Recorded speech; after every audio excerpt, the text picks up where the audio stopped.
Assalamualaikum warahmatullahi wabarakatuh. Innal hamdalillah nahmaduhu wa nasta'inuhu wa nastahdihi wa nastaghfiruh wa na'udzu billahi min syururi anfusina wa sayyiati a'malina. May yahdihillahu fala mudilla lahu wa may yudlil fala hadiya lahu. Asyhadu an la ilaha illallah wahdahu la syarika lah wa asyhadu anna Muhammadan abduhu wa rasuluh. Arsalahu Allahu rahmatan lil alamin fasyaraha bihi as-sudur wa anara bihi al-uqul wa fataha bihi a'yunan umya wa adhanan summa wa quluban ghulfa. Allahumma salli wa sallim wa barik ala sayyidina Muhammad wa ala alihi wa sahbihi wa man tabi'ahum bi ihsanin ila yaumiddin. Subhanaka la ilma lana illa ma 'allamtana innaka antal alimul hakim. Wa la hawla wa la quwwata illa billahil aliyyil azim. Amma ba'd. Alhamdulillah, sekali lagi kita merafakkan setinggi-tinggi kesyukuran kepada Allah Subhanahu wa taala yang masih memilih kita pada tengah hari ini untuk bertemu di dalam satu majlis ilmu walaupun secara maya. Mudah-mudahan kita semua dikurniakan oleh Allah taala kesihatan agar kita dapat insya-Allah terus mengisi hari-hari yang berharga dalam bulan Ramadan ini dengan mempertingkatkan amal saleh insya-Allah. Bagi yang sedang sakit, didoakan Allah Ta'ala kurniakan kesihatan. Yang sedang menghadapi ujian dalam hidup, kesukaran dan sebagainya, maka kita doakan agar Allah Ta'ala tunjukkan jalan keluar kepada masalah yang dihadapi insya-Allah. Kita berada dalam bulan yang penuh keberkatan dan kita banyakkan berdoa dalam bulan yang penuh barakah ini. Tuan-tuan yang dirahmati oleh Allah Ta'ala sekalian, ada 3 perkara yang menjadikan seseorang itu merasai kemanisan iman. Sebagaimana sabda Nabi sallallahu alaihi wasallam, "Salasun man kunna fihi wajada halawatal iman." Ada 3 perkara, sekiranya 3 perkara ini ada pada seseorang, maka dia akan merasai kemanisan iman, kelazatan beribadah. Ibadah itu bukan suatu yang membebankan, tapi menjadi suatu yang menyeronokkan, kepuasan untuk diri dia. 3 perkara itu, yang pertama, ayyakunallahu wa rasuluhu ahabba ilaihi mimma siwahuma. Yang pertama adalah hendaklah Allah dan Rasul itu lebih dikasihi olehnya daripada yang lain. Allah dan Rasul itu lebih dicintai lebih daripada yang lain. Yang kedua, wa an yuhibbal mar'a la yuhibbuhu illa lillah. Yang kedua adalah kita mengasihi, mencintai saudara kita itu kerana Allah, bukan kerana pangkatnya, hartanya, keturunannya, jawatannya. Dan yang ketiga, wa an yakraha an ya'uda fil kufri kama yakrah an yuqzafa finnar. Hendaklah dia membenci kembali kepada kekufuran setelah Allah berikan dia hidayah, menyelamatkan dia daripada neraka. Maknanya dia akan menjaga hidayah yang Allah Ta'ala kurniakan. Baik, apa yang saya nak sebut adalah perkara pertama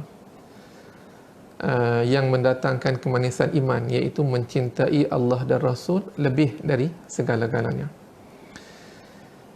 Apa tanda cinta Allah dan Rasul ni? Cinta ini dia ada tanda-tandanya. Semua orang boleh mendakwa cinta Allah, cinta Rasul, tapi apa tanda-tandanya? Maka tanda ini salah satu cinta ini salah satu tandanya adalah rindu. Rindu, sanggup berkorban, sentiasa ikut kehendak. Banyaklah tanda-tanda cinta, tapi salah satu tanda cinta yang ketara adalah rindu. Jadi mesti ada perasaan rindu kepada orang yang kita cintai. Rasa nak berjumpa, nak bertemu sentiasa, kan? Tanda cinta kita kepada Allah adalah rindu kepada Allah. Dan kerinduan inilah yang menjadikan kita melihat orang soleh mengubati kerinduan itu dengan cara mereka mencari rumah-rumah Allah. Pergi ke masjid, pergi ke surau Baitullah, rumah-rumah Allah, sebagai untuk menzahirkan kerinduan itu. Nak bertemu Allah belum sampai masanya, nak melihat Allah belum sampai masanya.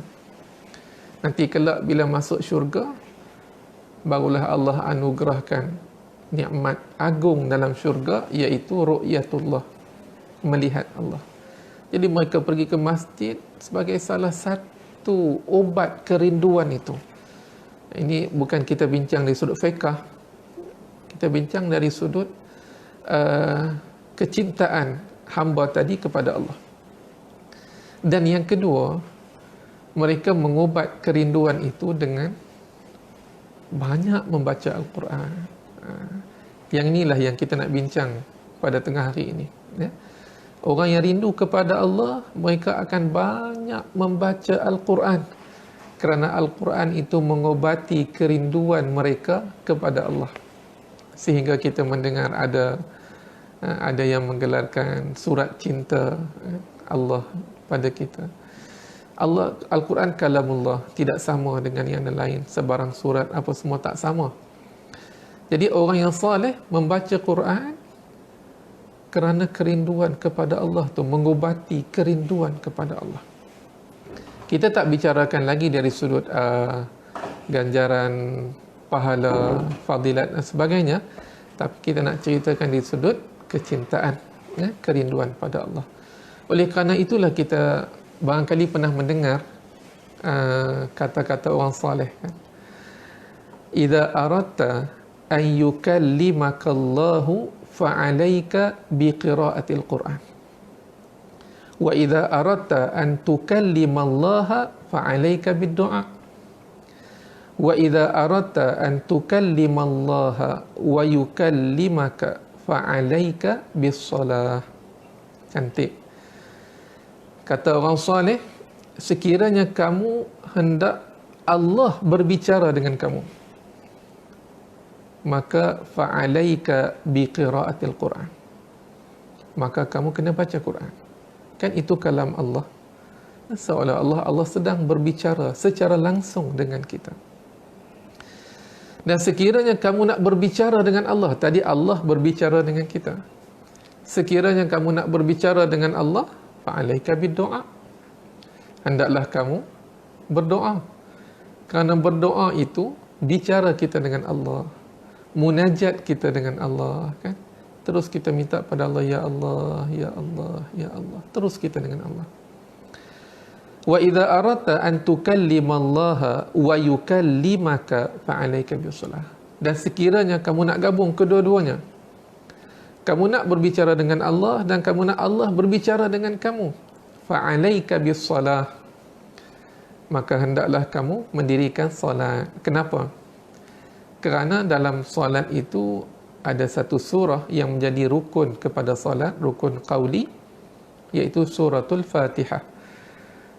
Dalam suratul Fatihah itu, bila ayat-ayat yang kita baca, Allah Ta'ala akan menjawab, hamadani abdi, athna alayya abdi. Setiap ayat yang kita baca, Allah Ta'ala akan menjawab. Maka ia seperti kita berbicara dengan Allah, Allah berbicara dengan kita.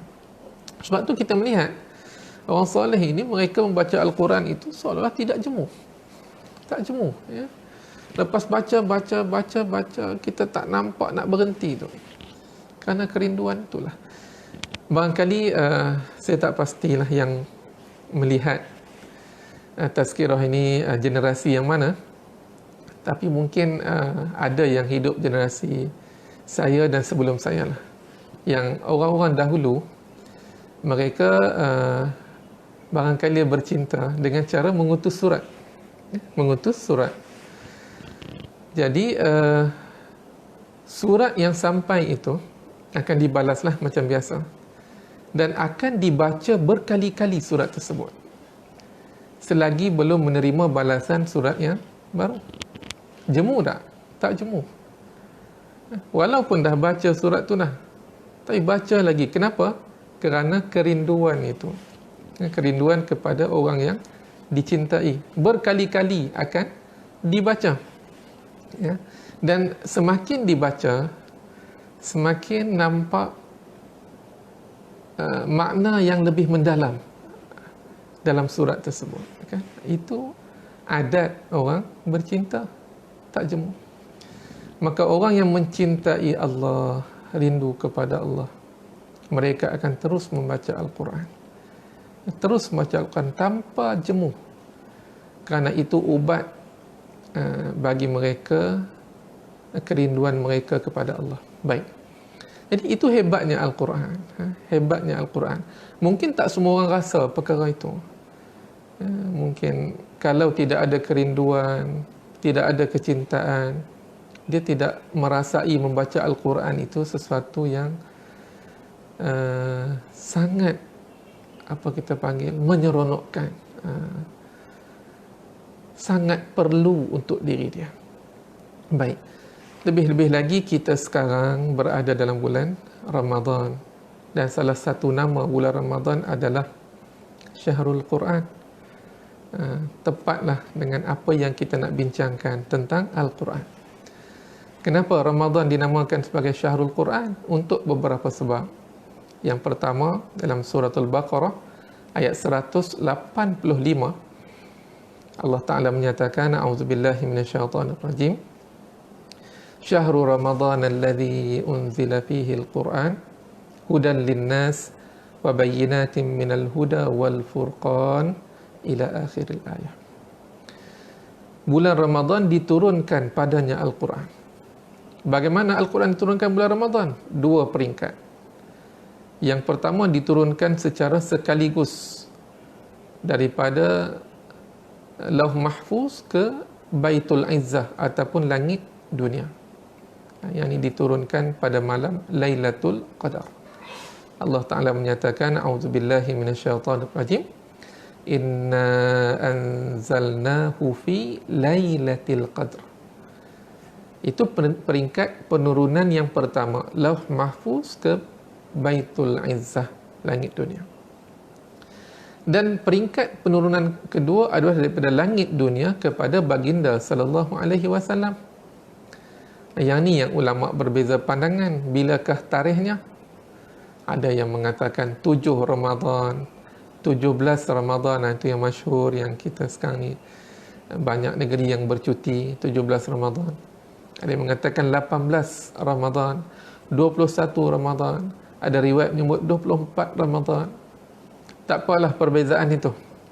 Yang pentingnya Al-Quran diturunkan kepada baginda SAW, permulaannya dalam bulan Ramadan. Diturunkan secara mufarraqan. Mufarraqan ni maksud dia apa? Maksud dia sikit demi sedikit.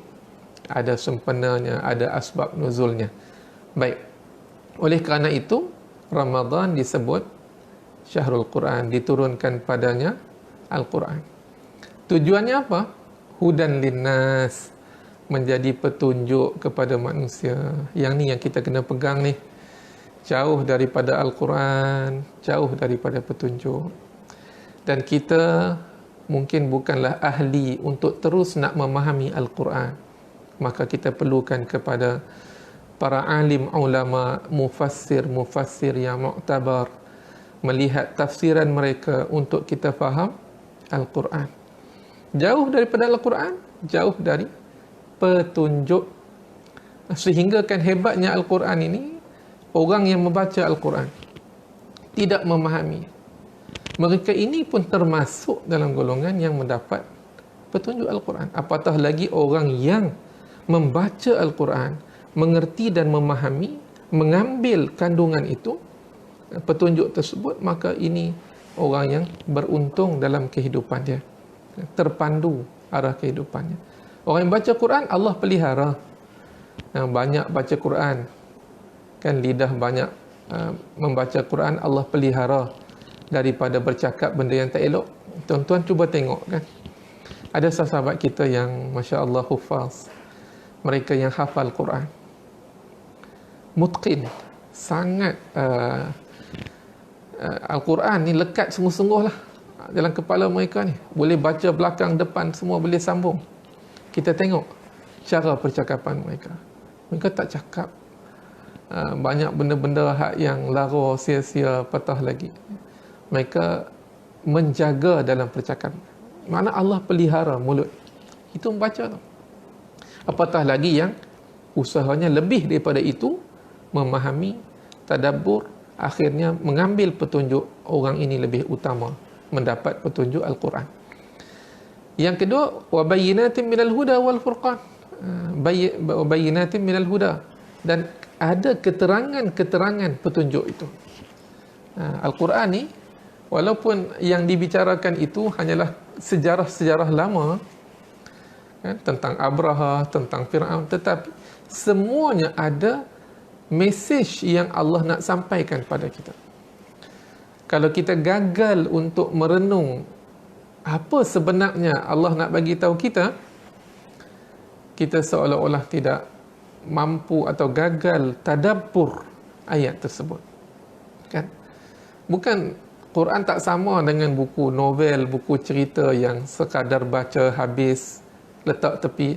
Al-Quran ini, Allah ceritakan kisah-kisah dalam Quran ni, dia bukanlah lengkap, tetapi kisah yang dibawa dalam Quran itu adalah fokus supaya kita renung.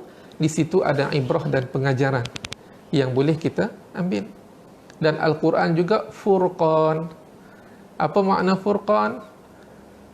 Pembeza, pemisah antara yang hak dan yang batil. Kan? Orang yang mahir, alim tentang Al-Quran, mereka dapat membezakan mana betul, mana salah. Ini tujuan Al-Quran. Selain Al-Quran diturunkan bulan Ramadan, kita kena lihat tujuan Al-Quran tu min ajli madha? Untuk apa? Hudan, petunjuk. Furqan, bayyinat minal huda, furqan, menjadi pembeza antara hak dan yang batil. Baik. Oleh kerana itu Ramadan disebut sebagai bulan Al-Quran. Dan Al-Quran, uniknya Al-Quran ni, setiap Nabi dan Rasul ini, mereka ada mukjizat yang Allah berikan. Mukjizat itu pastinya mencari adat. Al-khariqatu lil'adah. Sesiapa pun tidak akan mampu mendatangkan seperti itu. Ini mukjizat. Dan Allah datangkan mukjizat itu sesuai dengan kepakaran atau penguasaan ilmu pada masa itu. Zaman Nabi Isa AS, antara ilmu yang dikuasai oleh masyarakat lain perubatan. Maka Allah datangkan mukjizat. Bagaimana Nabi Isa AS dengan tapak tangan itu, dengan izin Allah, boleh menyembuhkan orang yang sopa dan buta, malah dari riwayat mengatakan orang yang mati. Nak cerita, Allah beri mukjizat, termasuklah baginda SAW. Cuma bezanya adalah mukjizat kepada para Nabi dan Rasul yang terdahulu, bila wafat Nabi dan Rasul terdahulu, maka berakhirlah mukjizat tersebut. Tongkat Nabi Musa, kalau sesiapa yang jumpa, dah tak boleh bertukar menjadi ular. Kan? Berakhir. Tapi Nabi Muhammad sallallahu alaihi wasallam, walaupun Nabi dah wafat sekian lama, tapi mukjizat baginda masih ada pada kita sehingga hari ini. Iaitulah yang kita sebut sebagai Al-Quran, mukjizat maknawi. Al-Quran tu mukjizat yang kita boleh tengok dengan mata, yang kita boleh baca, yang kita boleh perhalusi, ada depan kita, membuktikan kebenaran Islam, kebenaran Rasul yang Allah Ta'ala bangkitkan, yakni baginda Nabi Muhammad sallallahu alaihi wasallam. Baik. Dalam Al-Quran itu sendiri pun kalau kita lihat dari sudut kajian mu'jizat, i'jaz Al-Quran, banyak dari sudut i'jaznya, kemu'jizatan itu. Sudah pasti yang pertama itu dari sudut bayan lah, al-i'jaz al-bayani ataupun al-i'jaz al-lughawi, dari sudut bahasa. Ketinggian bahasa Quran, fasahah, balaghah, sampaikan tak mampu ditandingi oleh mana-mana sastrawan yang hebat pada waktu itu. Yang mana yang cuba menggubal seperti Quran ditertawakan oleh orang lain. Jauh beza bahasa. Yang Quran ni bukan sekadar bahasanya, malah i'jaz dari sudut sauti, bunyi suara, rima. Ayat tentang neraka, kita lihat bagaimana rima ayatnya. Ayat tentang syurga, bagaimana rima ayatnya. Semua itu termasuk dalam i'jaz Quran. Itu belum lagi kita lihat i'jaz dari sudut ilmi. Al-i'jaz al-ilmi, i'jaz dari sudut perkara-perkara ilmiah dalam Quran. Fakta-fakta sains dan sebagainya yang tepat. Kalaupun adalah tafsiran yang mungkin kalau kita lihat saintis membuktikan berbeza dengan apa yang kita faham tentang Al-Quran. Saintis dibuat kajian, maka diputuskan, oh ini hasilnya. Tiba-tiba hasil tu berbeza dengan kefahaman kita terhadap Al-Quran. Maka dia ada dua kemungkinan. Satu, memang fakta sains itu salah, Al-Quran benar. Yang kedua, cara kita memahami fakta yang Al-Quran itu yang salah. Fakta sains dia tepat, Al-Quran juga benar, tapi cara kita memahami Al-Quran itu salah. Jadi Al-Quran ni apa keadaan pun sentiasa benar. Jadi ini hebatnya Al-Quran, sampaikan ada i'jaz dikaji tak habis-habis sampai sekarang ni. Kajian Al-Quran itu kajian yang tidak pernah selesai. Menggali ilmu Quran, ketinggian bahasa, fasahah, balaghah, ilmiah, i'jaz sudut perkara gaib. Cerita-cerita Al-Quran ni cerita yang benar. Perkara gaib, soal kehidupan selepas kematian, kehidupan di alam akhirat. Ini Al-Quran. Al-Quran. Untung tak kita? Untung. Kita ada kitab kita pun. Cuma kita tidak merasai kehebatan Al-Quran itu, menjadikan kita anggap Al-Quran itu sama macam kitab-kitab lain. Sampaikan sayang tuan-tuan, ada yang meletakkan Al-Quran itu di rak, berabuk, berdebu, tak baca. Kalau dia ada Quran lain, baca tak apa. Ni Quran lain pun tak ada. Yang tu yang kita bimbang. Itu salah satu yang tanpa kita sedar sebenarnya adalah penghinaan kepada Al-Quran itu sendiri. Baik. Jadi Al-Quran ni, tuan-tuan yang dirahmati oleh Allah Ta'ala sekalian, lubuk pahala. Saya sebut lubuk pahala. Dalam hadis Nabi SAW, Nabi menyatakan, man qara'a harfan min kitabillah falahu bihi hasanah. Wal hasanatu bi asyri amsalihah. La aqulu alif lam mim harf, walakin alifun harf, lamun harf wa mimun harf. Aku tak kata Nabi SAW, siapa yang baca satu huruf daripada Al-Quran itu diberikan satu kebaikan. Dan satu kebaikan itu menyamai 10 pahala. Kan? Dan alif lam mim itu bukan satu huruf. Itu 3 huruf. Maknanya 3 darab 10. 30. Ini luar bulan Ramadan. Kalau dalam bulan Ramadan, maka pahala dilipat kali gandakan. Itu huruf. Dalam Al-Quran ni ada berapa banyak huruf. Dan antara kebaikan yang sangat mudah kita buat, tapi kita tak bersungguh-sungguh buat. Dalam Al-Quran itu ada lebih 6,200 ayat, 6,236 ayat, 114 surah, dan perkataan dalam Al-Quran ada lebih 77,000. Manakala huruf dalam Al-Quran ada lebih 300,000 lebih ke atas, 320,000 begitu. Banyak. Dan bayangkan setiap huruf yang dibaca itu luar Ramadan darab 10. Kalau bulan Ramadan, Masya Allah. Itu yang kita sebut. Al-Quran ini adalah lubuk pahala. Lubuk untuk kita nak menggali pahala. Kita tahu di akhirat kelak, salah satu keadaan yang kita akan hadapi adalah amalan kita akan ditimbang di atas mizan. Mizan ni neraca timbangan. Bila ditimbang di atas mizan, apa maksudnya tuan-tuan? Maksudnya, ditimbang itu untuk melihat beratnya. Dia ada dua sisi mizan itu. Lahu kaffatan, ada dua sisi. Satu sisi untuk ditimbang kebaikan, satu sisi lagi untuk ditimbang yang jahat ni. Jadi keperluan kita memperbanyakkan kebaikan, amal soleh, pahala, sebab amalan ini akan ditimbang.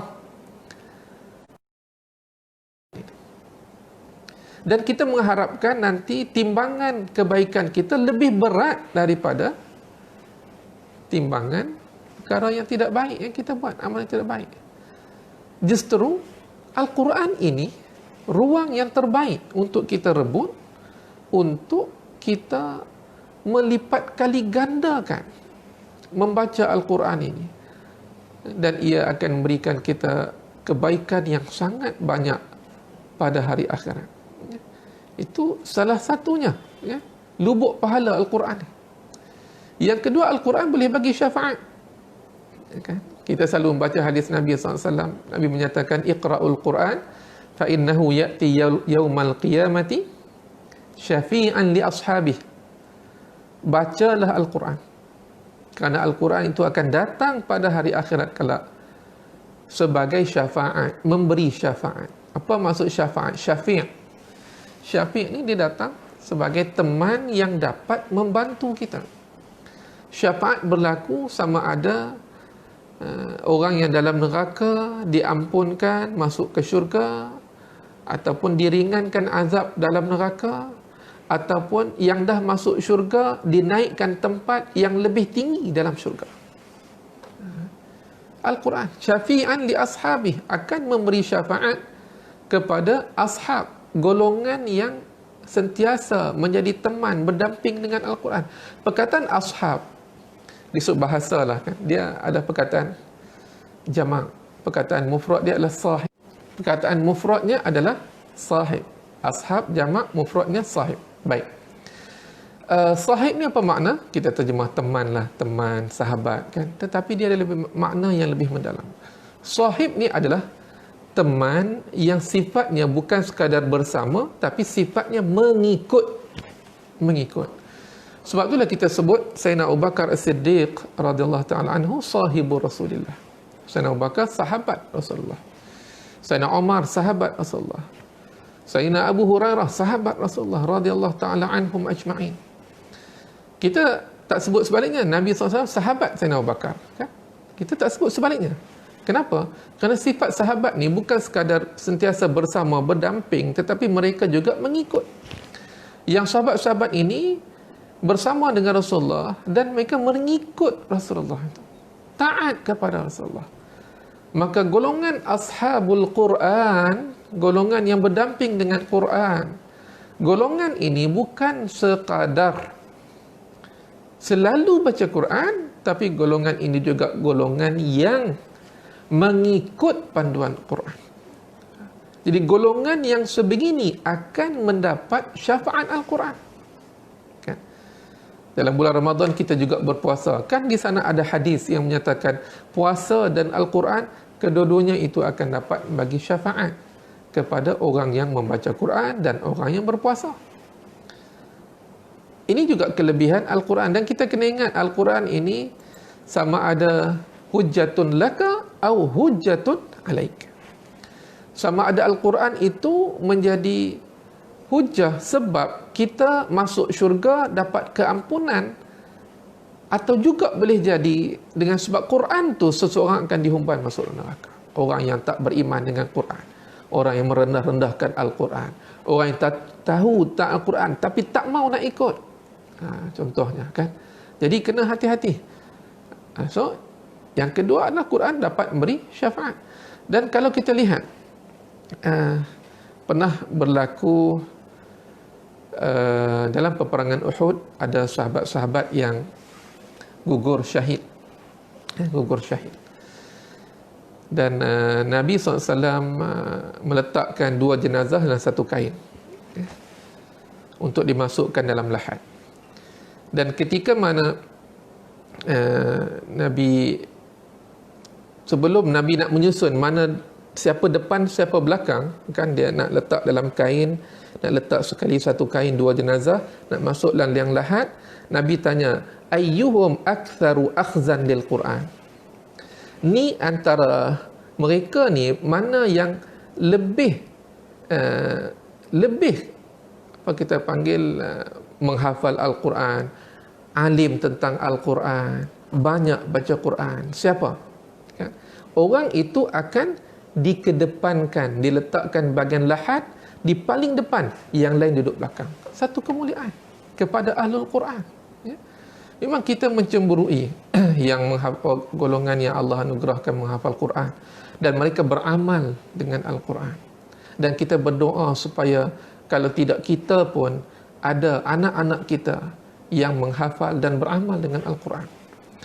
Kan Nabi SAW menyatakan, khairukum man ta'allama al-Qur'ana wa 'allamah. Sebaik-baik kamu mereka yang belajar Al-Quran dan mengajar.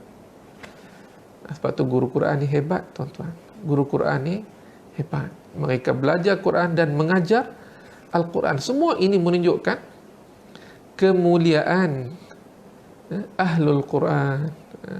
Mereka yang Allah berikan kemampuan untuk menghafal, membaca, menghafal, bertadabbur, seterusnya dapat beramal dengan kandungan Al-Quran. Ya. Kita kena doa, ada kesungguhan. Nak hafal Quran pun tuan-tuan kena sungguh-sungguh berdoa. Ya.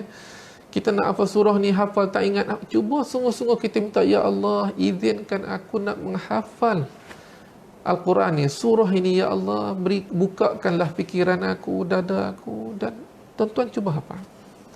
Atas kesungguhan itulah Allah Ta'ala berikan jalan itu. Walladzina jahadu fina lanahdiyannahum subulana. Dan perlu kita ingat, yang kita sebut ni kelebihan, banyak lagi kelebihan Quran ni, hatta dalam syurga nanti pun, kan? Kita di darjat yang mana dalam syurga itu pun melihat kepada sejauh mana kita membaca Al-Quran, beramal dengan Al-Quran dalam kehidupan kita ni, ya? Maka itu penentu kepada maqam kita dalam syurga kelak.